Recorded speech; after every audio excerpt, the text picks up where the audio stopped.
তোমরা গ্রুপে তোমাদের আইডি দিয়ে দাও অ্যাটেন্ডেন্স হিসেবে।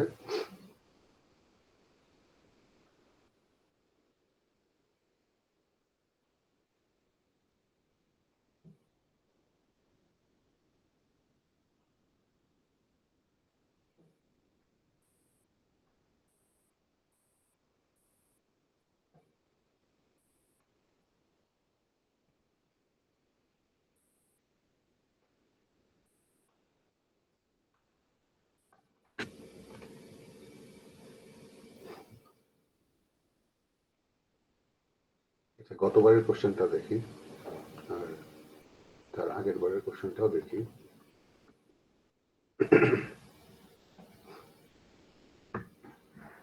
দেখা যাচ্ছে? ওকে, এখানে দেখো একটা কোশ্চেন আছে, density of following solid waste. ডেন্সিটির অঙ্ক আমরা করছি, আমাদের আসলে বেসিক্যালি 5টা অঙ্কর একটা শীট তোমাদের দেয়া আছে, তাই না?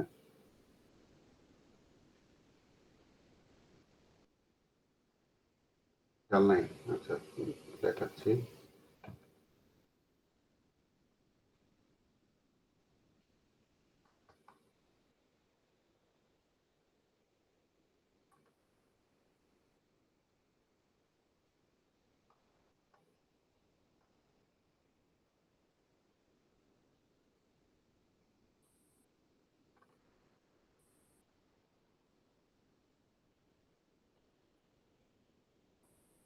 প্রপার্টিস নামে যেই শীটটা তোমাদেরকে অলরেডি দিছি, এটার মধ্যে সমস্ত সবগুলো আছে এবং শেষে অঙ্কগুলো করা আছে, ম্যাথমেটিক্যাল প্রবলেমস। এটা তোমাদের দিছি না?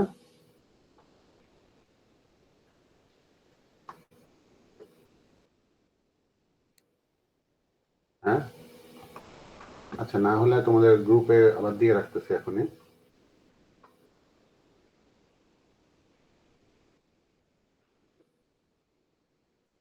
এই পিডিএফটার মধ্যে অঙ্কগুলো করা আছে, তুমি যদি খেয়াল করে দেখো, এখানে যে অঙ্কটা দেখতেছি আমরা, এই estimate the density of the following solid waste, ডেন্সিটির যে অঙ্ক সেটা অলরেডি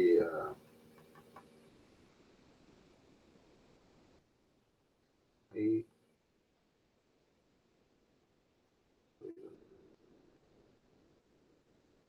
এখানে করা আছে এই পিডিএফটার মধ্যে। এই প্রথম অঙ্কটা হচ্ছে তোমার ডেন্সিটি, এটা হচ্ছে ময়েশ্চার কন্টেন্টের অঙ্ক। সাধারণত আমি ময়েশ্চার কন্টেন্টের অঙ্ক সরাসরি দেই না, কারণ পরের যে অঙ্কটা ডিটারমিন দ্য ফর্মুলা, এর মধ্যে ময়েশ্চার কন্টেন্ট করতেই হয়, সেই জন্য আর ওখানে দেই না। এছাড়া ফাইনাল আর একটা কোশ্চেন আছে যেখানে ময়েশ্চার কন্টেন্ট ইউজ করতে হয়, সেই জন্য সাধারণত দেই না ময়েশ্চার কন্টেন্টের অঙ্ক। তাহলে দেখতে পাচ্ছ যে এখানে এই অঙ্কটা কিন্তু করা আছে, এখানে যে অঙ্কটা এখানে দেওয়া আছে, estimate the density of the following solid West 500 KG ওজনের এবং পার্সেন্ট বাই মাস দেওয়া আছে। যদি কেজিতে দেওয়া থাকে তাহলে তোমাদের কাজ কিন্তু কমে গেল, যদি পার্সেন্টে দেওয়া থাকে তাহলে পার্সেন্ট থেকে কেজিতে কনভার্ট করে নিতে হয়। যদি 100 কেজি থাকে তাহলে পার্সেন্টটাই কেজি হবে, যদি অন্য কোনো কেজি থাকে। আমি যদি সরাসরি কেজি দেই তাহলে কিন্তু আর তোমার সব এটা ঝামেলা পার্সেন্ট বাই মাস করার দরকার নেই, সরাসরি কেজি তোমার দেওয়া থাকলে অঙ্ক তোমার ছোট হয়ে গেল। এবং যোগফলটা যা হয়, যোগফলটা 100 হবে না, যোগ করে দেখতে হবে কত হয়।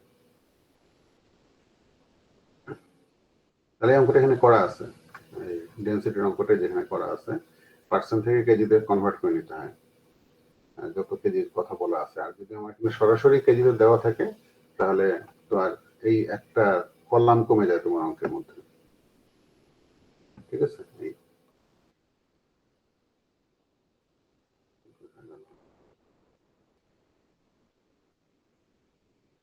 তাহলে এই হচ্ছে প্রথম অঙ্কটা। তারপরের অঙ্ক কি, estimate the energy content of the West having a formula of, এরকম ফর্মুলা দেওয়া আছে আর 6% অ্যাশ কন্টেন্ট দেওয়া আছে। তাহলে যে ফর্মুলা যে দেওয়া আছে,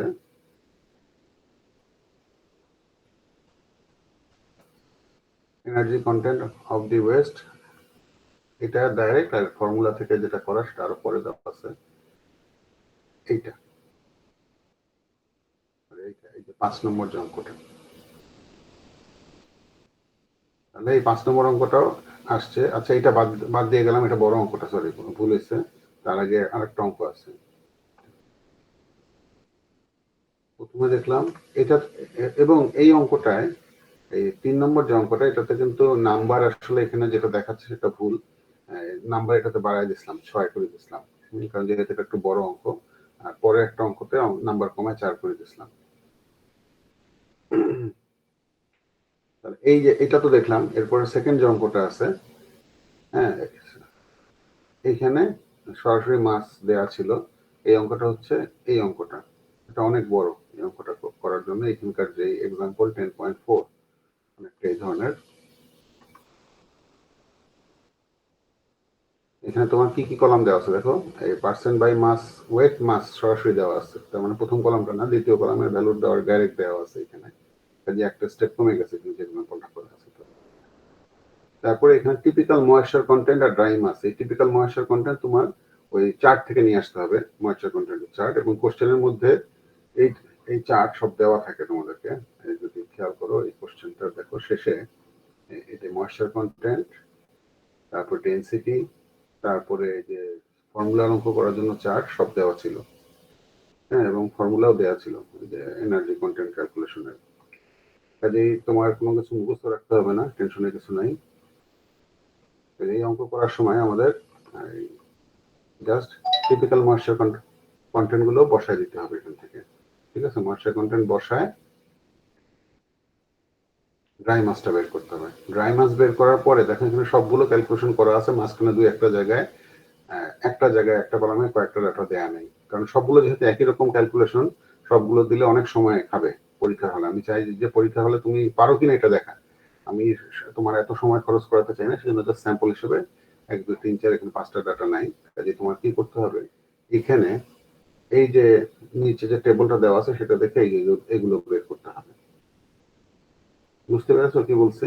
অর্থাৎ এখানে যে তোমার ড্রাই মাস আসবে, সেই ড্রাই মাসকে আমার যে ছক দেয়া আছে এখানে, এই যে ময়েশ্চার কন্টেন্টের যে ছক দেয়া আছে এটাতে, এখানে অক্সিজেনের, দেখো অক্সিজেনের জন্য এই পেপার কার্ডবোর্ড একটা দেওয়া নেই, তাহলে কার্ডবোর্ড হচ্ছে এই যে 44.6%। তাই তোমার এখানে যত কেজি আসবে সেটা 44.6% এখানে লিখবা।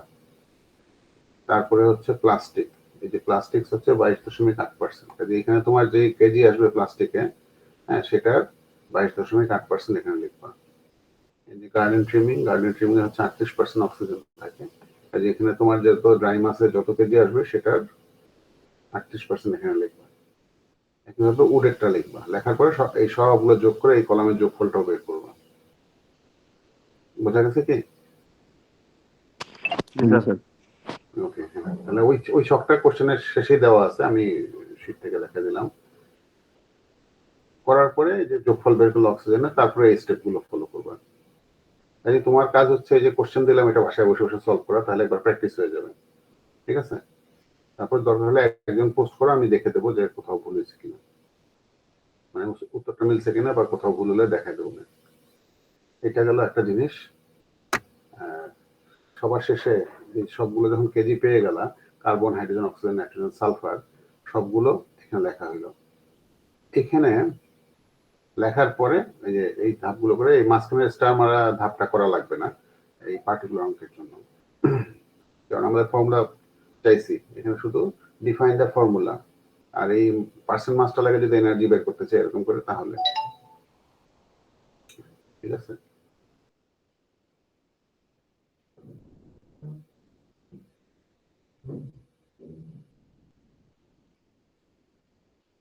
Just a moment.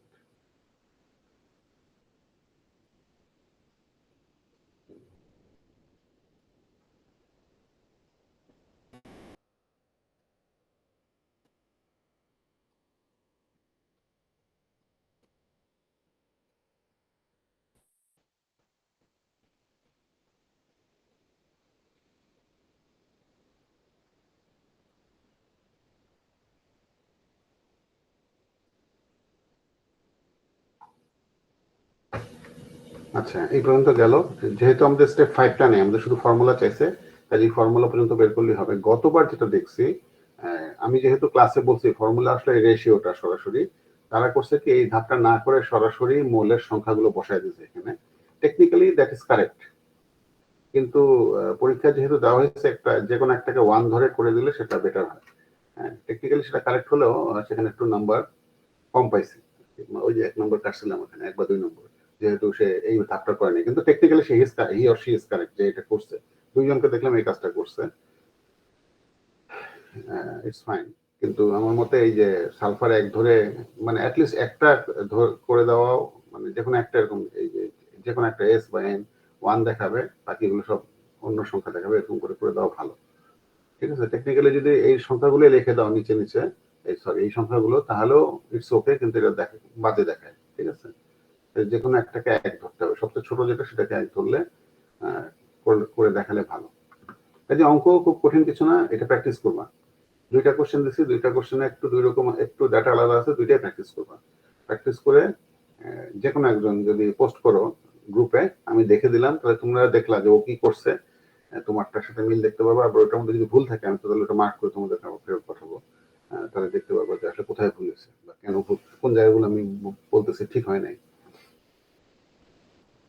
ওকে, এর পরের যে কোশ্চেনটা, estimate the energy content, 4 number question, estimate the energy content of the following was having এত, এখানে অ্যাশ কন্টেন্ট 6% দেওয়া আছে।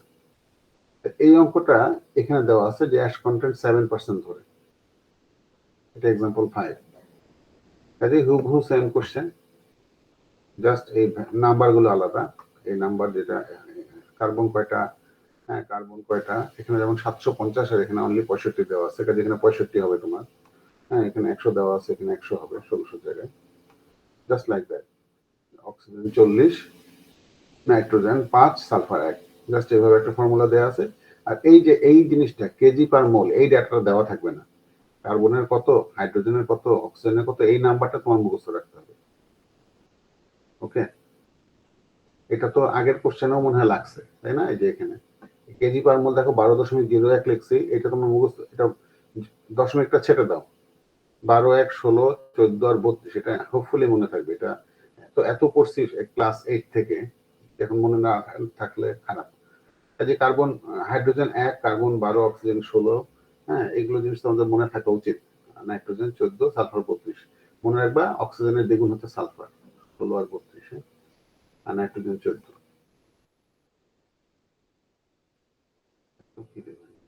আচ্ছা, এনার্জি 14।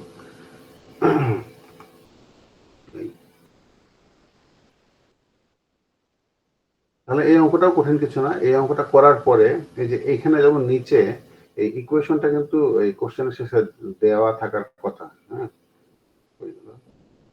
ইকুয়েশনটা দেওয়া আছে 337C 1428 into H minus over 8 95S। এখন এখানে যেভাবে করছি এইভাবেও তুমি করতে পারো, বা এক্সেল ফাইলে যেভাবে দেখো না, এটা সেটা কলাম করে করছি। মানে এই যে 337টা আমি এখানে গুণক হিসেবে একটা কলমে বসাই দিচ্ছি কার্বনের পাশে, তারপর গুণ করে এখানে করছি। এটা করলে হবে কি, তোমার জায়গা কম লাগবে। বা কেউ যদি এভাবে মনে করো কোনো সমস্যা নেই, যেভাবে কিছু করতে পারো। এবং এটা শেষে ইউনিট আমি লিখি নাই, খেয়াল করে দেখো, আমি ইউনিটের ব্যাপারে আমি খুব ফুটতে ইউনিট লিখি নাই। এর কারণ হচ্ছে এই বাম পাশেই কিন্তু ইউনিট বলা আছে, কেজি পার কিলো জুল, মানে কেজি পার কিলো জুলের ভ্যালু সমান সমান এইটা। কাজে ইউনিট ওই পেশা না লিখলেও চলবে, লিখলেও ভুল হবে না। না লিখলেও এখানে নাম্বার কাটা যাবে না, কেজি পার কিলো জুল এই পেশা লিখছি আমি। হুম, কিন্তু কেউ এই পেশা যদি লেখো এনার্জি কন্টেন্ট ইকুয়াল টু, তাহলে KG per kilo joule last এখানে লিখতেই হবে।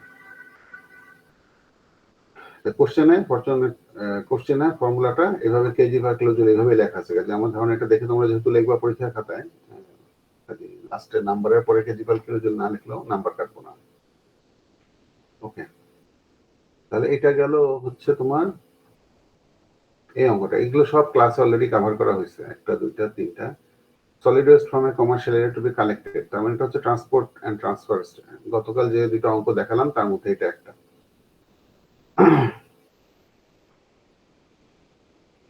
এটা এই প্রেজেন্ট, এটা হচ্ছে প্রেজেন্টেশনের ফাইলের মধ্যে ছিল এই অঙ্কটা।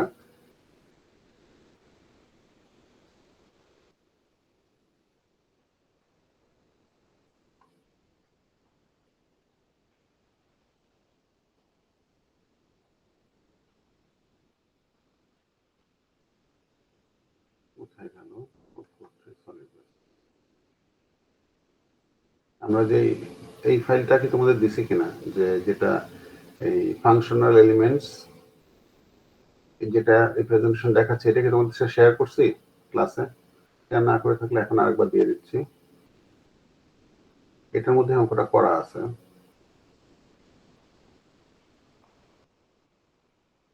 আমাদের গ্রুপে এখন দিয়ে দিচ্ছি।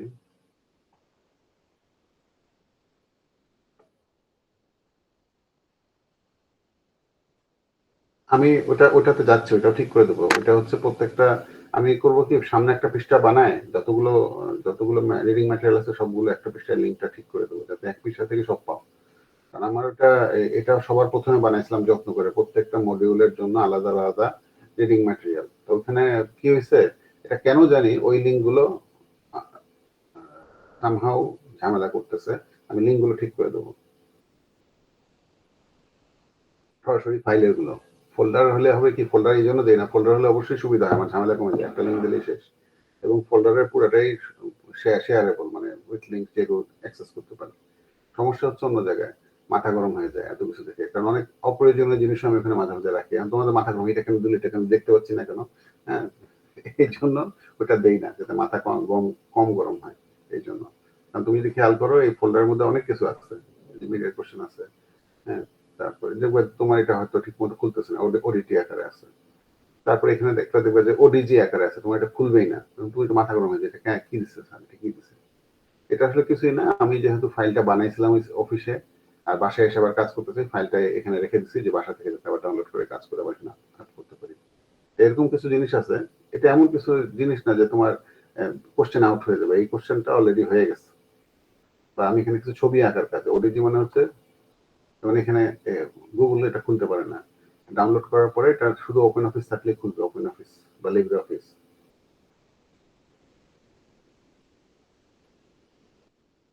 এই যে এখন লিব্রে অফিস বা ওপেন অফিসে খুলবে। এই যে এটা কি, এটা তো অলরেডি রুট সিলেকশনের মানে আরো পরে ফাইনালের জন্য একটা জিনিস, কিন্তু এটা জাস্ট একটা আদর্শ অবস্থা, এটা পরীক্ষায় কখনো আসে না। জাস্ট দেখাইছিলাম যে এটা সলভ করার সময় এটা পরীক্ষায় কখনোই আসে না। কাজে এটা দেখে মাথা গরম হবে, কোনটা দিন মিস হয়ে গেল। হ্যাঁ, এই জন্য আমি দেই না, গ্রুপের লিঙ্ক দেই না, যে ফোল্ডারের লিঙ্ক দেই না। হ্যাঁ, সলভ শিট গুলো তোমাদের তো লিঙ্ক দেওয়াই থাকে। কাজে হোপফুলি না পেলে আমাকে সাথে সাথে জানাবা। সলিড ওয়েস্ট ফিগার্স একটা বানাইছি, এটার মধ্যে যত ধরনের ফিগার এই বিভিন্ন রিডিং ম্যাটেরিয়ালে আছে সবগুলো এখানে রাখতেছি। এগুলো তোমরা দেখতে পারবা, যদি লিঙ্ক দেই তাহলে হবে মাথা গরম হয়, সেই জন্য আমি দিই না জেনারেলি।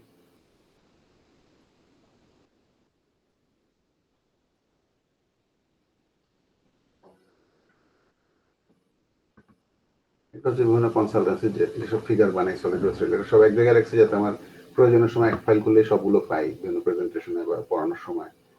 তো এগুলো দেখে তোমার তো আসলে পরীক্ষার জন্য কোনো উপকার হবে না, শুধু শুধু মাথা গরম হবে, এটা যদি কি পড়াইছিল স্যার, এরে ফোন করবা তারে ফোন করবা, হ্যাঁ, তখন মাথা গরম হবে। এই জন্য এই ফোল্ডারের লিঙ্ক আমি সাধারণত দিই না, কারণ ফোল্ডারের অপ্রয়োজনীয় অনেক কিছু আছে, মানে ক্লাসের জন্য অপ্রয়োজনীয়। যেমন গতবার আগের বার ফাইনালে এই ফিগার দিয়ে অঙ্ক দিছিলাম।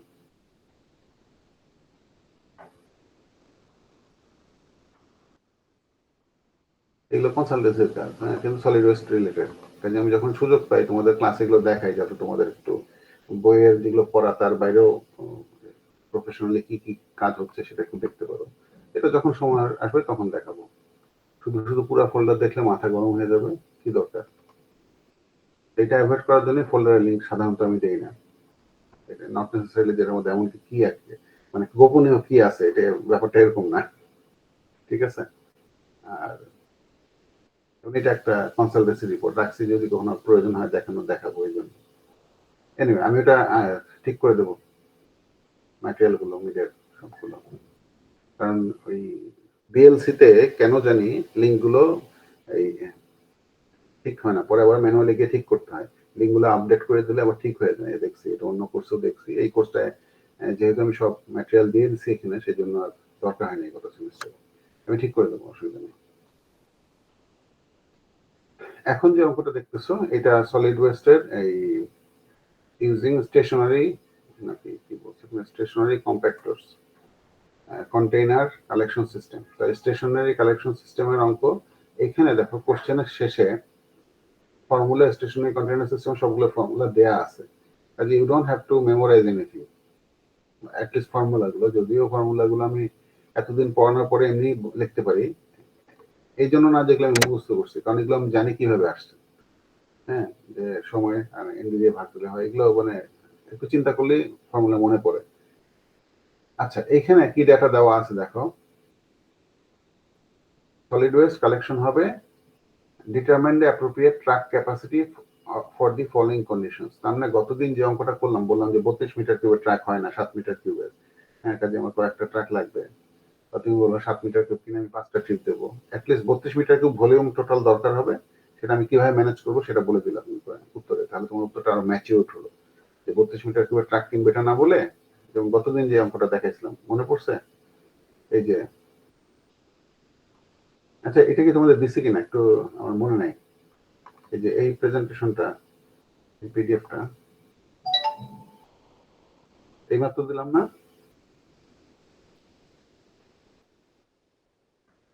হ্যাঁ, ওকে ওকে, ঠিক আছে, এটা শেষে এই কোশ্চেন, এটা গতকাল যেটা দেখাইছিলাম বা আগের দিনও দেখাইছি, যে এই অঙ্কগুলো কিন্তু এখানেই করা আছে।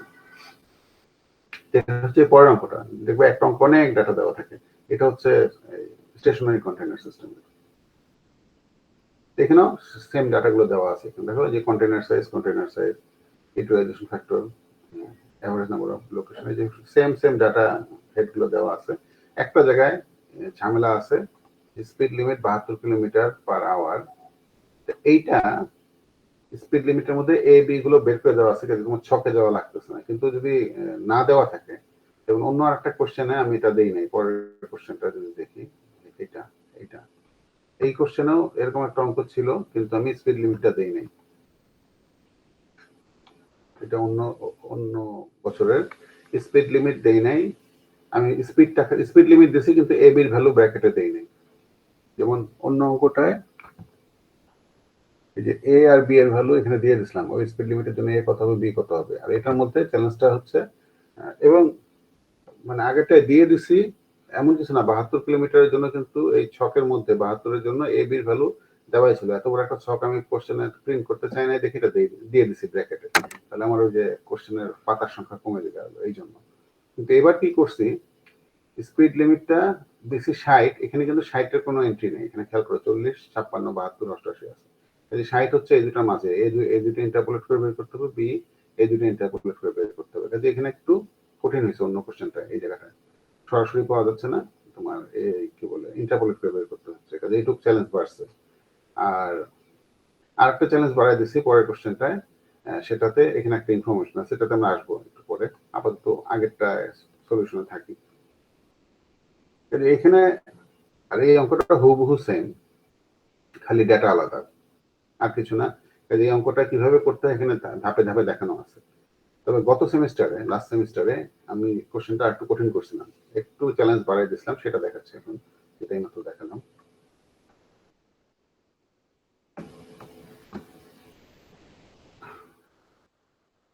সেটা হচ্ছে প্রথম চ্যালেঞ্জটা ছিল যে আমি স্পিড লিমিটের জন্য এ আর বি এর ভ্যালুটা দেই নাই, এবং স্পিড লিমিটটা একটা জায়গায় দিছি যেখানে ইন্টারপোলেট করে বের করতে হয়, নিচে ছক দেওয়াই ছিল, এখান থেকে তুমি বের করে নেবা স্পিড লিমিটটা। কাজে 56 আর 72, দেখো এখানে কতটুকু পার্থক্য, 16, তাই না? 56 4 60 আর 12, হ্যাঁ 16, তাহলে এখানে হচ্ছে আমার স্পিড লিমিট 60, তার মানে 16 56 থেকে 4 উপরে, তার মানে 25%, মানে এখানে যে ডিফারেন্স এই পাশ থেকে 25% ডিস্টেন্সে হবে, বা এই দুটো বিয়োগ করলে 0.34 থেকে ওই বিয়োগ ফলের 4/1 বিয়োগ দিলেই বের হয়ে যাবে এটা।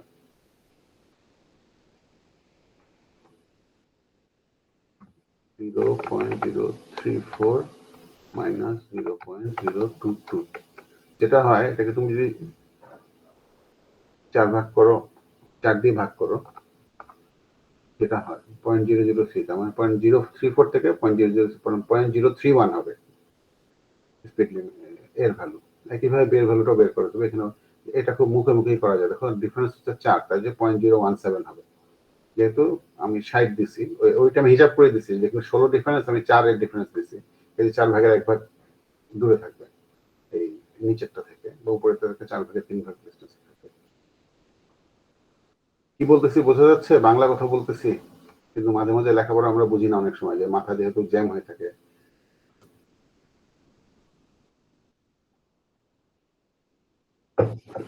ওকে, গুড। তাহলে এ আর বি এর ভ্যালুটা এই এই যে সরাসরি চার্ট থেকে না হয়ে ইন্টারপোলেট করে বের করা একটা জিনিস। দ্বিতীয় আরেকটা জিনিস দিয়েছিলাম একটা চ্যালেঞ্জ, এটা ছিল যে T1 প্লাস T2 এর ভ্যালু সরাসরি দিয়ে দিচ্ছি 30 মিনিট, মানে হাফ এন আওয়ার। হ্যাঁ, এগুলো সব দেওয়া ছিল। ওয়েস্টেজ অ্যালাউন্স আমরা বাই ডিফল্ট এখানে 15% ধরে করছিলাম। দেখো যে ফর্মুলার মধ্যে এখানে 0.15 বসানো, এখানে আমি এটা 0.1 বলে দিচ্ছি। এটুকু পার্থক্য আছে, ডাব্লিউ ভ্যালু। এটা আমরা নর্মালি মুখস্থ করে যাই, ডাব্লিউ হচ্ছে 0.15। তো এখানে আমি ডাব্লিউর ভ্যালু আলাদা দিয়ে দিচ্ছি 0.1, একটু ডিফারেন্স। এটাও সমস্যা না, ডেটা জাস্ট পাল্টাই দিচ্ছি। সমস্যা হচ্ছে due to traffic congestion the return trip from disposal site takes 20% longer than the trip to the site. তার মানে কি, A plus BX plus S, এটা হচ্ছে আমার সমস্ত সময়, ট্রিপের সময়। A plus BX plus S, A plus BX এর ভ্যালুটাকে তোমার 10% বাড়িয়ে নিতে হবে। যাওয়া আসা মিলায় তোমার হচ্ছে 20%। আসার সময় 20% বেশি লাগতেছে, তার মানে যাওয়ার সময় যদি আমার 10 মিনিট লাগে, আসার সময় 12 মিনিট লাগবে, তার মানে সব মিলায় 22 মিনিট, মানে অ্যাভারেজে 10%। অ্যাভারেজে 10% বেশি লাগতেছে। কাজে তোমার যেটা করতে হবে, এখানে সরাসরি ভ্যালুটা না বসায় এ প্লাস বিএক্স এর যে ভ্যালুটা আসবে, সেই ভ্যালুটাকে 10% বাড়িয়ে নিতে হবে। যাওয়ার সময় কিন্তু সেম টাইম লাগছে, আসার সময় বেশি টাইম লাগছে। কাজে এইভাবে হিসাব করতে হবে। এই জায়গাটা একটা ছোট্ট একটা চ্যালেঞ্জ ছিল, যে এটা একটু অ্যাডজাস্ট করতে হবে, ফর্মুলার মধ্যে সরাসরি বসানো যাবে না। ঠিক আছে, কাজে এইটুক প্যাচ ছিল। এই ধরনের প্যাচ থাকতে পারে, যে আমি তো সরাসরি সবসময় ইন রিয়েল লাইফে একই রকম হয় না। যেমন যাওয়ার সময় সকালবেলা গেছিল ময়লা আনতে, আসার সময় দুপুর বা বিকাল হয়ে গেছে, তখন ট্রাফিক জ্যাম শুরু হয়ে গেছে। কাজে একটু সময় বেশি লাগতেই পারে। এটা মানে একটু মোর প্র্যাকটিক্যাল করা হয়েছে কোশ্চেনটা। এই ছিল চ্যালেঞ্জ। কাজে মিড টার্মে যেসব কোশ্চেন আসে সবগুলোই কিন্তু গতকাল পর্যন্ত ক্লাসে কাভার হয়েছে। তোমাদের কাজ হচ্ছে এই কোশ্চেন দেখে সলিউশন করা। যদি দুইজন যারা হলে থাকো, এখন তো সবাই বাসায় চলে গেছো, নিজে বসে বসে সলভ করো, অসুবিধা নেই। সলভ করো, এটা দেখে দেখে সলভ করে যে কোনো একজন, সবাইকে পোস্ট করার দরকার নেই, তাহলে গ্রুপে আর কিছু দেখা যাবে না। যে একজন যে করছো সে পোস্ট করো, দেখি ছবিটা তুলে পোস্ট করে দাও, আমি দেখে দেবো যে ঠিক আছে কিনা বা কি ভুল আছে। আর আর এখানে একটা শর্ট কোশ্চেন আছে, এটা হয়তো এবার শর্ট কোশ্চেনের মধ্যে আমি বলে দেবো কি কি শর্ট কোশ্চেন। এটা এমন একটা জিনিস যে তুমি এমনি মানে আন্দাজের উপর উত্তর করতে পারবা, উত্তর দিতে পারবা। কাজে একটু পড়তে হবে।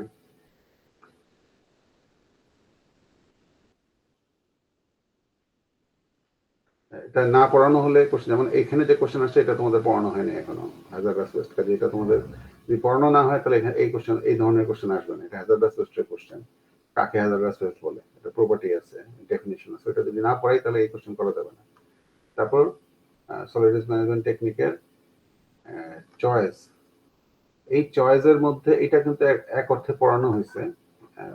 সরাসরি এই কোশ্চেন দেখলে অনেকে কনফিউজ হয়, কিন্তু আসলে অনেকে অ্যান্সার করে না এটা দেখে, যে বুঝেই নেই কোশ্চেন।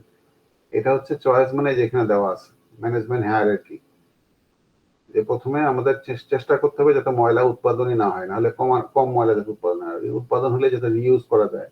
রিইউজ মানে অ্যাজ ইট ইজ, রিসাইকেল মানে একটু একটা ইন্ডাস্ট্রিয়াল প্রসেসে যাচ্ছে। রিইউজ মানে তুমি পানির বোতল কিনছো, পানি রাখতেছো অথবা তেল রাখতেছো, এটা হচ্ছে রিইউজ। আর রিসাইকেল হচ্ছে বোতলটাকে কুচি কুচি করে কেটে সেটা গলায় প্লাস্টিক বানায়, সেটা দিয়ে অন্য একটা জিনিস বানাচ্ছে, এটার নাম হচ্ছে রিসাইক্লিং, মানে র মেটেরিয়াল হিসেবে ইউজ করতেছে। কাজে এখানে যদি দেখো যে অপশনগুলো আছে, ল্যান্ডফিল, ল্যান্ডফিল কিন্তু সবচেয়ে শেষের অপশন। কাজে চয়েসের অনুযায়ী এটা একদম লাস্ট চয়েস। রিসাইকেল হচ্ছে তার আগের চয়েস। ইনসিনারেশন এই দুটার মাঝে পড়বে, এই যে ইনসিনারেশন। রিডাকশন কমানো, এই যে এটা। আর রিইউজ রিডাকশনের পরে, তার মানে কমানো হচ্ছে। প্রিভেনশন ইজ বেটার দেন কিউর, এটা মনে রাখলে দেখবে যে এই সিরিয়ালটা মনে রাখবে। কাজে এইটারই তার মানে মুখস্থ করলেও, এটা তো মুখস্থ রাখা সম্ভব না, কিন্তু মুখস্থের মতো অনেকটা এটা, যে সিরিয়ালি সাজাইতে বলছি যে which is the first choice. Reduction, reduction না হলে রিইউজ, রিইউজ না হলে রিসাইকেল না হলে পুরাই ফেলবো, না হলে তার আর না পারলে তারপর ল্যান্ডফিলে দেবো। পুরাই ফেলে ভলিউম কমে যায় এবং এটা পচাপচির ঝামেলা থাকে না। আর ল্যান্ডফিলে ফেললে এটা অনেকদিন যাবত পচে, রস বের হয়, গন্ধ বের হয়। সেই জন্য আমরা চাই যে পুরাই ফেলাটা আমাদের প্রেফারেবল। সেই জন্য তাহলে এই আমার মোটামুটি কাভার হয়ে গেছে যে এই এই এইটা শীটটা মানে প্রেজেন্টেশন শীটটা আর আগের যে শীট আছে সেটা মিলে আমি আবার মিডের আগে আরেকবার সবগুলো যে কয়টা শীট আছে সব একটা সামারি করে তোমাদের গ্রুপেও পোস্ট করে দেবো সবগুলো লিঙ্ক একসাথে।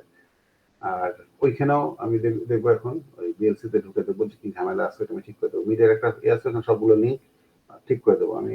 প্রত্যেকটা লেসনে গিয়ে ঠিক না করে মিডের মধ্যে যদি লিঙ্ক না থাকে লিঙ্কগুলো আমি ঠিক করে দেবো। ঠিক আছে?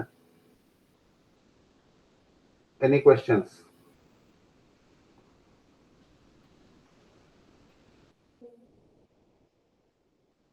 আচ্ছা, অনলাইনে দুইটাই কোশ্চেন দেখছি, মিডের কোশ্চেন, এগুলোই তো কোশ্চেন।